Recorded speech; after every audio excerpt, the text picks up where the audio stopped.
ঘোষণা রাইজার দলের। মনোনয়ন দাখিলের পূর্বে এবার রাইজার দল ফের প্রার্থী তালিকা ঘোষণা করেছে।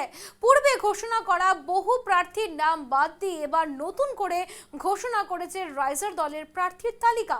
12টি কেন্দ্রের জন্য ফের এই প্রার্থীর তালিকা ঘোষণা করেছে, কিন্তু এখনো বোকাখাত কেন্দ্রের জন্য প্রার্থী খুঁজে পাননি অখিল গগৈ।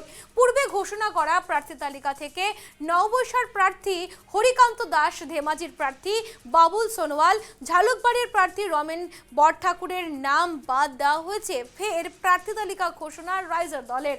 মনোনয়ন দাখিলের পূর্বে রাইজার দলের প্রার্থী তালিকা ঘোষণা করা বহু প্রার্থীর নাম বাদ দিয়ে নতুন করে প্রার্থী তালিকা প্রকাশ।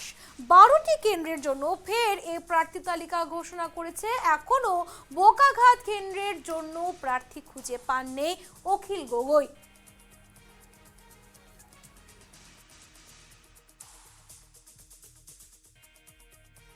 আসনে আমি লাভ কৰিছোঁ। গতিকে এই 13খন যি আসন আছে, এই 13খন আসনৰ প্ৰাৰ্থী তালিকা মই ঘোষণা কৰিব খুজিছোঁ, কিন্তু ইয়াৰে এখনৰ প্ৰাৰ্থী তালিকা আজি অমীমাংসিত হৈ আছে। গতিকে সেইটো কাইলৈ পুৱা আমি ঘোষণা কৰিম। সেইটো হ'ল আপোনাৰ 105 নম্বৰ বোকাখাত বিধানসভা সমষ্টি। ক্ষমা বিচাৰিছোঁ 3জন প্ৰাৰ্থীৰ ওচৰত। এজন আমাৰ কাৰ্যকৰী সভাপতি জালুকবাৰী বিধানসভা সমষ্টিত নাম ঘোষণা কৰা হৈছিলে, ৰমেন চন্দ্ৰ বৰঠাকুৰ।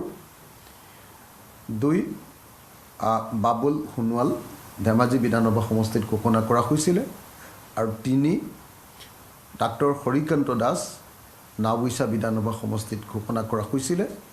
কিন্তু বহুত যুঁজ বাগৰ, বহু সংগ্ৰাম, বহু তৰ্ক বিতৰ্কৰ মূৰতো 13খন